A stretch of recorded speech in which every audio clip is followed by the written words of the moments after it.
നഷ്ടത്തിലോടുന്ന കേരളത്തിലെ KSRTC ജീവനക്കാർ മാത്രമല്ല, ലാഭത്തിലോടുന്ന കർണാടകത്തിലെ KSRTC ജീവനക്കാരും പെരുമാറ്റത്തിൻ്റെ കാര്യത്തിൽ ഒന്നിനൊന്ന് മെച്ചം തന്നെയാണ്.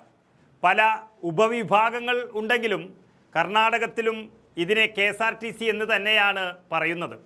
ഇവിടെ ജീവനക്കാരുടെ മനോഭാവം മാറാതെ KSRTC രക്ഷപ്പെടാൻ ബുദ്ധിമുട്ടാണ് എന്ന് ഓരോ ജനങ്ങൾക്കും ബോധ്യപ്പെട്ടപ്പോൾ കർണാടകയിൽ അത് ഗതാഗത മന്ത്രിക്ക് തന്നെ ബോധ്യമായിരിക്കുന്നു. കയ്യിൽ ചില്ലറയില്ലാത്തത് കൊണ്ട് മന്ത്രിയെ തന്നെ കണ്ടക്ടർ ബസ്സിൽ നിന്നും ഇറക്കി വിട്ടിരിക്കുകയാണ്. കർണാടകയിലെ ഗതാഗത സംവിധാനം മികച്ചതാണെങ്കിലും അതിൽ യാത്രക്കാർ വലിയ ബുദ്ധിമുട്ടുകളും പീഡനങ്ങളും ഒക്കെ നേരിടുന്നു എന്നുള്ളത് വലിയ പരാതിയായി നിലനിൽക്കുന്നുണ്ടായിരുന്നു. അത് നേരിലറിയാനാണ് മന്ത്രി ബൈരതി സുരേഷ് നേരിട്ട് ബസ്സിൽ കയറിപ്പോയത്. അങ്ങനെ ബംഗളൂരു മഹാനഗരത്തിലെ ബസ് യാത്രക്കാർ നേരിടുന്ന ബുദ്ധിമുട്ടുകൾ അറിയാൻ മിന്നൽ പരിശോധനയ്ക്കിറങ്ങിയ ഗതാഗത മന്ത്രി തന്നെ അതിൻ്റെ ചൂട് നേരിട്ടറിഞ്ഞു. പണം ചില്ലറയായി കയ്യിലില്ലാത്തതിന് ബംഗളൂരു മെട്രോപൊളിറ്റൻ ട്രാൻസ്പോർട്ട് കോർപ്പറേഷൻ അഥവാ BMTC അതിൻ്റെ കണ്ടക്ടർ മന്ത്രിയോട് ബസ്സിൽ നിന്ന് ഇറങ്ങിപ്പോകാൻ ആവശ്യപ്പെടുകയായിരുന്നു. ഒരു മന്ത്രിയുടെ യാത്രാ അകമ്പടിയുമില്ലാതെ കൂടെ ആരെയും കൂട്ടുന്നുണ്ട് എന്ന് തോന്നിപ്പിക്കാതെ നഗരത്തിലെ ബസ് സർവീസുകളുടെ യഥാർത്ഥ അവസ്ഥ വിലയിരുത്തുന്നതിനായി വളരെ രഹസ്യമായിട്ടാണ് മന്ത്രി സുരേഷ് ബസ്സിൽ യാത്ര ചെയ്തത്. ബംഗളൂരു നഗരത്തിലെ ഹെബ്ബാളിൽ നിന്ന് നാഗശെട്ടിഹള്ളിയിലേക്കുള്ള BMTC ബസ്സിൽ കയറിയ മന്ത്രി 2 ടിക്കറ്റുകൾ ആവശ്യപ്പെട്ടു.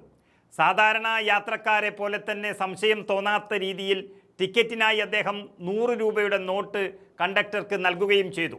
എന്നാൽ അതിന് പോലും തയ്യാറാകാതെ തുക ചില്ലറയായി നൽകാൻ കണ്ടക്ടർ ആവശ്യപ്പെടുകയായിരുന്നു. എന്നാൽ തൻ്റെ കയ്യിൽ ചില്ലറയില്ലെന്ന് മന്ത്രി വളരെ വ്യക്തമായി മറുപടി നൽകി. പക്ഷേ ഒരു യാത്രക്കാരനോട് കണ്ടക്ടർ കാണിച്ച സമീപനം മന്ത്രിയെ ഞെട്ടിച്ചു.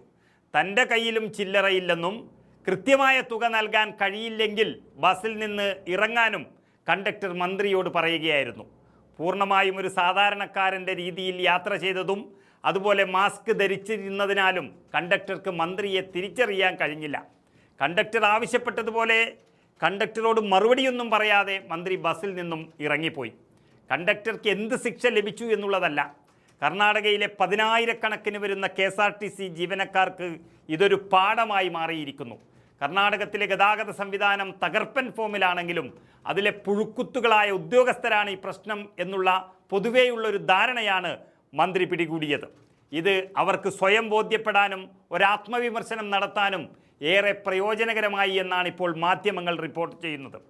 ജനങ്ങൾക്ക് വേണ്ടിയുള്ള ഒരു അവശ്യ സേവനത്തിൽ ജനങ്ങളെ സേവിക്കുന്നതിന് പകരം ഉപദ്രവിക്കുന്നൊരു സമീപനം അത് മാറ്റിയില്ലെങ്കിൽ കർശന നടപടി ഉണ്ടാകുമെന്ന് മന്ത്രി ബൈരതി സുരേഷ് വ്യക്തമാക്കിയതോടെ കർണാടകത്തിലെ KSRTC ജീവനക്കാർ കൂടുതൽ കാര്യക്ഷമതയുള്ളവരായി മാറുമെന്നുള്ളതാണ് സർക്കാരിൻ്റെ ഒരു വിശ്വാസം.